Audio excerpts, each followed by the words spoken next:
Hello and welcome to my video. If you're new here, welcome to my channel. This video is about your stamper and how to take care of it and make it last. This is a clear jelly stamper. Most companies, when they send you your stamper, you also get a card with instructions on how to take care of your stamper. So let's dig into this one. We're going to take it out of the case.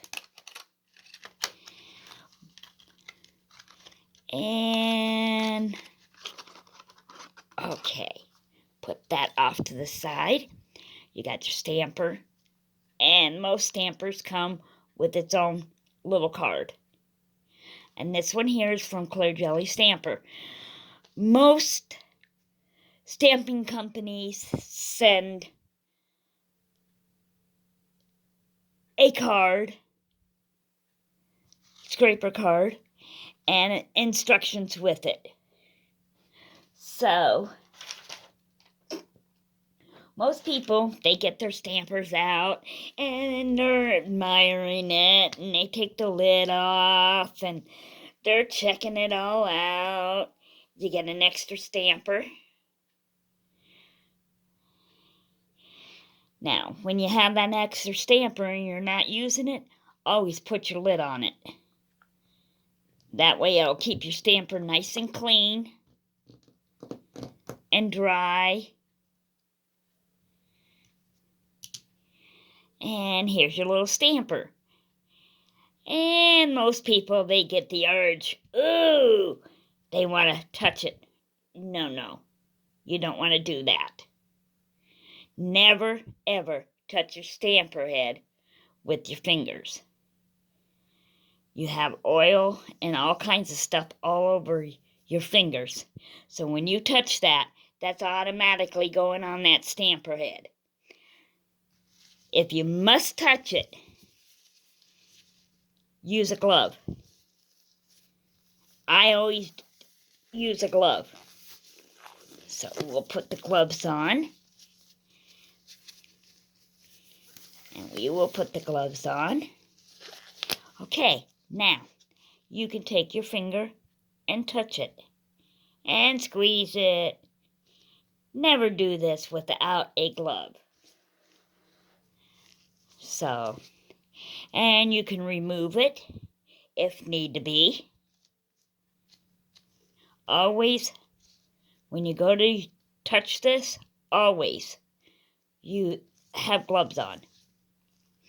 Okay, now, that's my biggest pet peeve, when people do that and they ain't got no glove and they're touching it.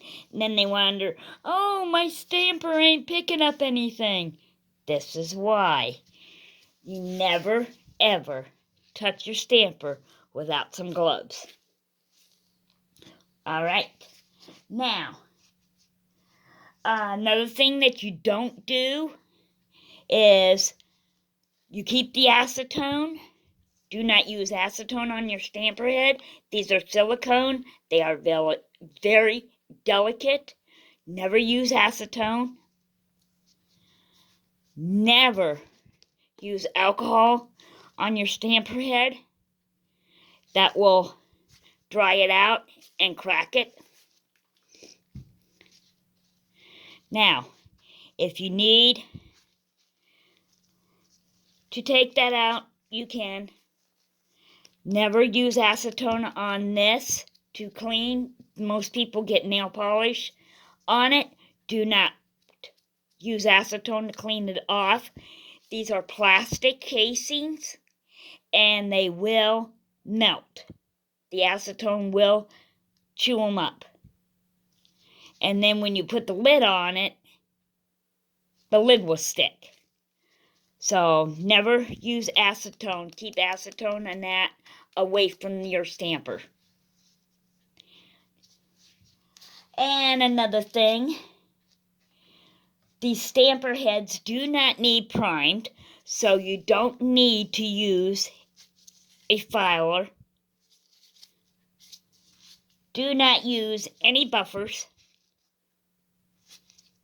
on your stamper heads. These are no-nos.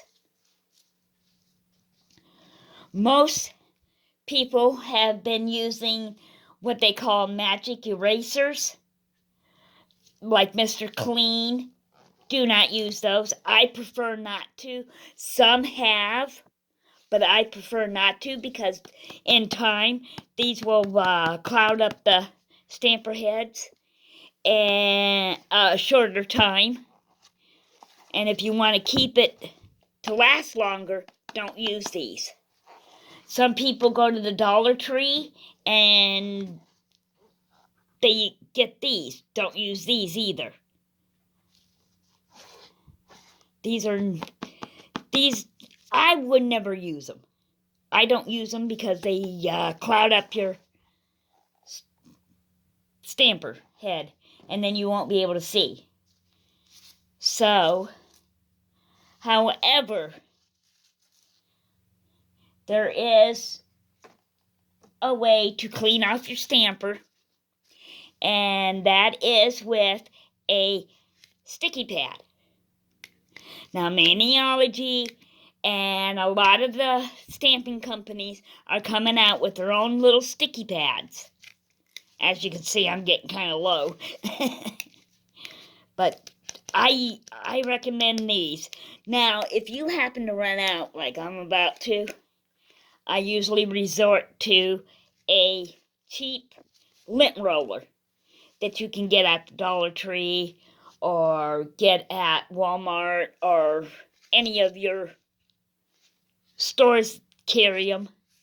And I get the cheaper brand because they're not as sticky. But that's how I clean them out. Clean my stamper heads off. I prefer using the sticky pad though. And this was my last resort when I run out of these. I like to keep stock.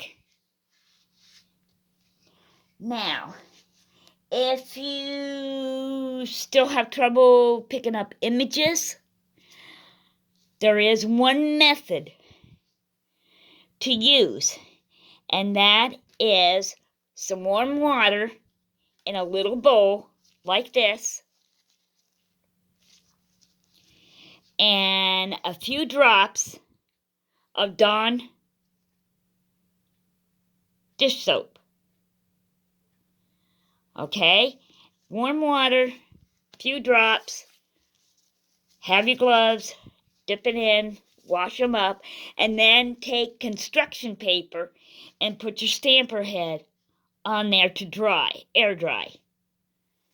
And put it up where little kitty fingers can't get to them, or if you got fur babies, you know, they think they're toys and they like to paw them, so, you know, keep it out where the little fur babies can't get their paws on them. And then after they're dried, completely dried, then you can put it back in, put it back in, take your lid, put it all back together, and, and you're ready to stamp. You'll be all ready to stamp. So, that's how I take care of mine. Now, using the sticky pad to clean off your stamper head and keeping the acetone away, your stamper should last you 6 months to a year. Casing, however, once you get nail polish on it, it stays on there. It's decoration. It's decoration. You don't want to use anything to remove it because all it's going to do is just melt the plastic. So, that's how I take care of mine. And it's lasted me quite a while. So, I want to thank you for watching, and I hope this information helped you out to take care of your stamper. And I hope you like this video. If you do, give it a thumbs up. That really helps me out a lot. If you haven't subscribed yet, hit that subscribe button and the notification bell, and that will let you know when I load up another video. I appreciate y'all watching, and y'all have a nice day, and I'll catch you in my next video. Bye.